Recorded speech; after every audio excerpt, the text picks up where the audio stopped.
Okay, so these have been cooking for a couple minutes now. For folks at home, I'm sorry you can't smell the onions and the olive oil because it smells delicious. They're kind of golden brown, that translucent that you talked about. Yes. What's our next step then? So next step is to add our sausage. Okay. This is a pound of Italian sausage. This isn't spicy. If you wanted to do spicy, you could. This is just a typical mild Italian sausage. Yum. So I'm gonna add that in. And then I just like a wooden spoon to help break it up. And we're going to cook this with the onions until it's brown and the edges start to get a little bit crispy. Okay.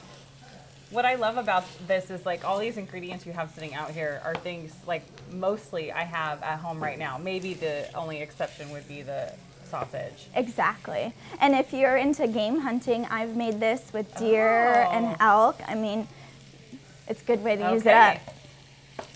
So while this does its thing, I'm gonna chop some garlic here. I have 2 cloves of garlic. I love that you have fresh garlic and not the one in the little no. container like I might have at home. I mean, that would be fine. Yes. But I prefer to use whole cloves. So I just take the side of my knife and smash it with the back of my hand. It just helps to release the peel. As I say, should I be keeping this moving or something? I feel go like ahead, I'm not you helping can. At all. Okay. Okay, so now that I We'll have this peeled, out. I'm just going to give this a rough slice and then kind of dice it. You can mince it if you want. It's not too particular. And you're throwing all of that in here? I'm going to throw both cloves in here. Okay. You can never have too much garlic. Yeah. Well, we're coming up on Halloween, right? So we need to keep the vampires away. Yeah, but I'm refraining from adding the garlic now because of the size. It's so small that it will burn before the sausage is done cooking, and we don't want to add that burnt flavor to our pasta. So we're going to add it in the last 30 seconds of cooking before we add our tomatoes. Okay. So is this, for you, is cooking like a de-stressor? Like it's fun? Cooking is definitely a way that I can release some anxiety and some tension in my life. I love to cook for other people, and I much rather cook for a group of 10, 15 people than just myself or my roommates. I have such a appreciation for people who are good cooks and enjoy it. I know I've teased on previous episodes, I am not a good cook. In my household, it's my husband that is an amazing cook, and he will literally spend a Sunday preparing our dinner, and he's just happy as a clam, like standing in the kitchen all day. Do you do the dishes though? I do the cleanup. Yep.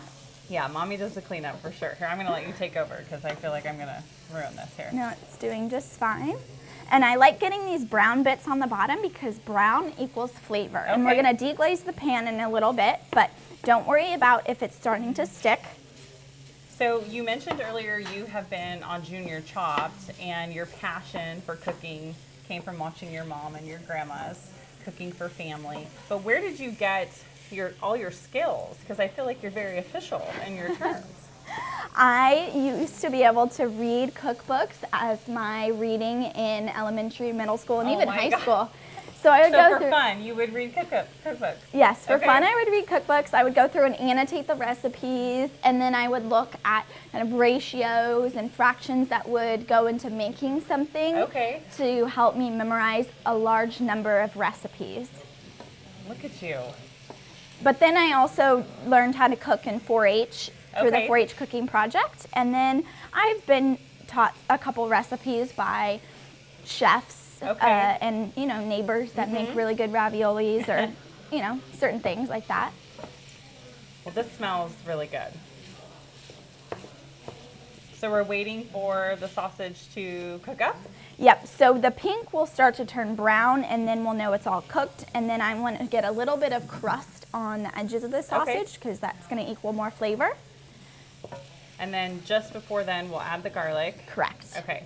And then I've noticed you have a sprinkling of other things here. Yes, so we'll go ahead and add some Italian seasoning, just dried Italian seasoning. This most people have in their spice cabinet, and I have a little trick for that too.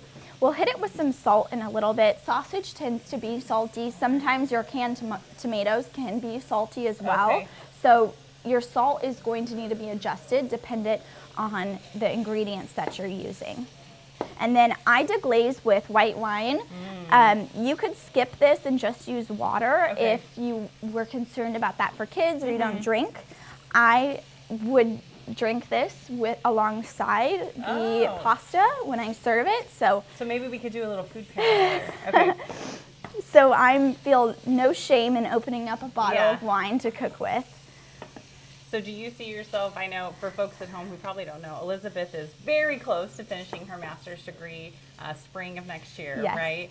So will this be something that you look forward to with a little more time in your schedule? So much. I'm so tired of going to school at night and working 3 jobs. It'll be much easier in the first time in my life where I will not be going to school come May. So definitely looking forward to that. Yeah, can do some meal prepping and not homework on Friday nights. Definitely. This smells so good. Everyone, so for folks at home who can't see, everyone standing around this afternoon is like getting hungry just with the smell. I wish there was a way we could transform that. Feed us. So if you know, for me, get off work, I pick up the kids, we get home, like how quickly could I throw this together? Dependent on how fast your stove cooks. If you're gas, it's going to take a little bit longer. Today we're using induction, which is super fast. Gas also is very fast. So dependent on your stove, the amount of ingredients, you know, I have a whole pound of sausage here because I'm cooking for a family of 4 to 6. And I've already pre-boiled my pasta, so that takes some time off if you want to do some prep ahead of time. I'm fast with a knife, so I didn't prep that ahead of time. But you can put this together in about 30 minutes if you're on a time crunch. Yeah, because our experience in the Genesi household is everybody gets home and we're starving, right? Kids are not going to make it if we don't eat in the next 5 minutes. And you can only hold them off with cheese and salami for so long, right? And as a single person, this makes great leftovers. It's like lasagna where it's better the next day after it's had time to chill. Yeah, definitely. Okay, so our sausage is looking good. We're starting to get some brown. We have some brown bits on the bottom, which is just what we want. I'm going to add our chopped garlic here. See, this is where I feel like the difference between like a cook and a chef, like you know when to add the things, where if I was looking at this recipe, I would just be dumping. You need to cook with your heart and not with the recipe. That's where I went wrong, Elizabeth. All right, so just stirring this garlic in, it really smells fragrant. So good. So at this time, I'm gonna add some white wine to deglaze the bottom. Notice, gang, she's not measuring anything. She's just like adding and, okay, I don't know if you can see this at home, but she is all that like yummy brown that has cooked to the bottom of the pan. She's using the wine and getting it off, so now it'll get taken back up in the so meat. We're using the liquid, in this case wine. You could use broth, you could use water to scrape up those brown bits, and then it's going to boil out, but we're still going to retain the flavor of the white wine. And then as that reduces down, we have our tomatoes here, and again these are just canned diced tomatoes, liquid and all. So these have some salt in them. If you want to do the no sodium kind, that's fine. And we will dump both cans in. So it's perfect that we're seeing the processed tomatoes right now, because when we finish up with Elizabeth, we're actually going to head to a processing plant where they take the fresh tomato from the field and end up in the can. And then we will wrap up today's episode with an actual tomato grower, 5th generation grower. So I love that we get to see the whole process, but it all starts with this amazing meal. So we're gonna turn the heat up a little bit. I have it closer to high here, and we're gonna add some salt and our Italian seasoning. Whenever I use dried herbs like this Italian seasoning, I put it in the palm of my hand. This is 2 teaspoons, and I rub it together. This brings out the oils in the herbs, and it expresses the flavor, so you're going to get more bang for your buck, or you know, in this case, for your teaspoons of Italian seasoning here. Stir that in. This looks so good. And then we will add some salt. This is a pink salt, but kosher, table salt, whatever you Okay. have. And I like to season kind of every layer because Okay. that builds on the flavor. So if you want to throw some salt into your onions, throw some salt in now. Just be cautious of the amount because you're Gotcha. going to be adding it several times. So the goal here is to boil this down a little bit, heat up the tomatoes, and once it's looking good, smelling good, tasting good, we'll finish it off with the Okay. last two things. And what are the last two things? The last two things are the good things. We have some heavy cream Perfect. and our pasta. Okay. This looks so yummy. Okay, so you've got it on high. Everything's kind of simmering and We want everything to marry together, to Yeah. come together, and then we'll cook the pasta in this for a minute or so just to finish it all off and round it out. I'm not a fan of putting plain pasta on a plate and putting the sauce on the top. Okay. That shouldn't Okay. happen. I feel like that's what we do at our house all the time. Okay, good to know. I'm learning so much Toss today. your pasta in your sauce Okay. before you serve it. So boiling it down is evaporating the water, and then it's concentrating the flavor. So we'll be concentrating Mm-hmm. it the tomato smells so flavor. good. We're concentrating the herbs in here, the garlic, the tomato, and all those brown bits, the wine. Wow. I think my kids would eat this. I think so too. Yeah. There's yeah. not too Even many my people. little picky one. I Yeah. think she would eat it. So when you're cooking, you said you really enjoy like cooking for a big group. What are some of your like favorite go-to recipes? See, that's so hard to answer because I cook seasonally. So Oh. asparagus is one of my favorite vegetables. I love to roast that in the oven with fresh garlic, olive oil, Oh, sounds salt terrible. and pepper.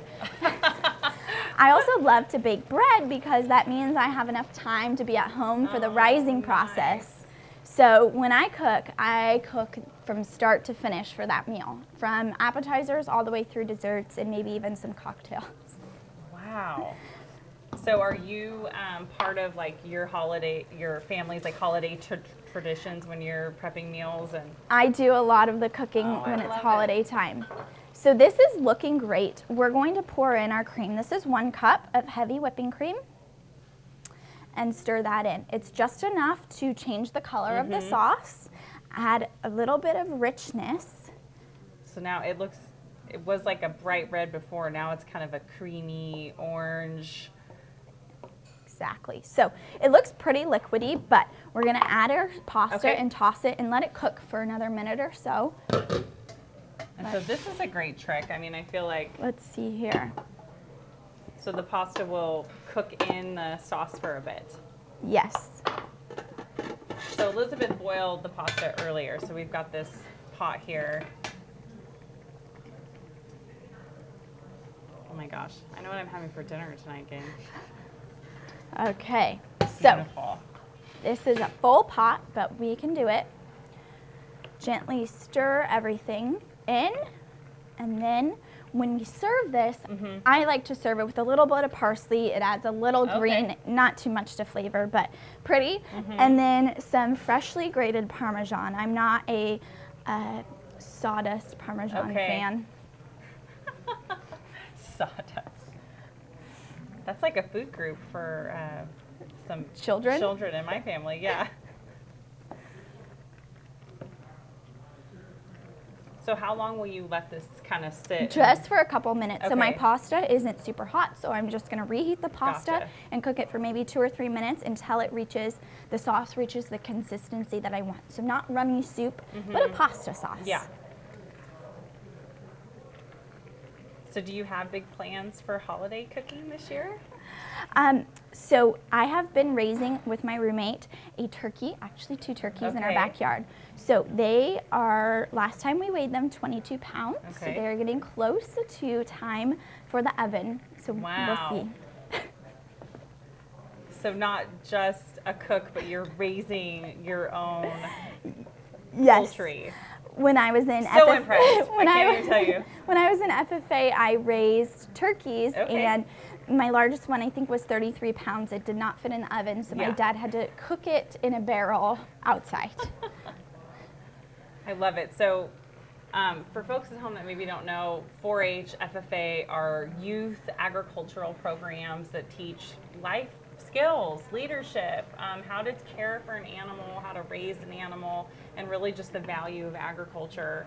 And we're so blessed to live in the Central Valley where we just have this like bounty of products that are grown here locally. So you've kind of gotten the best of both worlds, like being in the Central Valley, participating in these groups have all kind of led to like what we're going to enjoy here in a minute. Yes, and now I get to share that experience along with teaching the realms of agriculture education at the University of Nevada, Reno. Look at you, full circle. So All what right. are your plans after graduation? Are you coming back to California? I hope to come back to California Good. after I graduate, but we will see. It's a couple months away. Okay. So this pasta is ready. Let's clean up. We can plate it and come Okay. back and serve it. Great. Okay, so this just had a moment to like simmer and soak in everything. How do we take it from pan to plate? Well, I wouldn't suggest eating it out of the pan, so Oh, I have a what? bowl here. But I just take out a couple big scoops Oh, here, wow. and you can see the sausage, the tomatoes, and all the goodness. And you've got some more yummy stuff. Yes, so this is some fresh parm. It's always better fresh. And then parsley just for a little color, a little freshness. So how can folks And there you at go. home get this recipe? So this recipe is on farmgirlchef.us, which is Okay. my blog and website. Okay, good for you. Look at you. And there are other recipes on there, I assume. Tons of other Tons of recipes. Okay, so now my favorite part. We're gonna try this bad boy. Okay, so I'm gonna like intentionally get like a noodle, Chunk of meat. sausage. Yeah. All right, gang. Mm. As good as Yep, normal. approved. Mhm. That's so good. As normal. Going in for a Anna's second gonna bite. have a second bite. Yeah. That sausage is really good. I think my kiddos would eat this. It's not like overwhelmingly garlicky or. It's a simple weeknight meal that you can make on a Mm. budget, and it's pantry staple friendly With our beautiful. with our beautiful processed tomatoes That's from right. Stanislaus County. Well, thank you so much. I have thoroughly enjoyed this. I plan to have a few more bites after we get done here. But as we wrap up here in the kitchen, we're going to follow the story along, right? We're going to go hit up the Morningstar Company where they actually process tomatoes, and then go visit Daniel Bays, the farmer who actually grows the tomatoes himself. So come along. Can I do that outro again now? Thanks, gang, for joining us on this episode of Farm Bureau Foodies. An amazing shout out to our sponsors who help make these episodes happen. And of course, thank you to our local farmers, ranchers, and dairymen who provide this bounty that we enjoy on our plates every day. See you next time.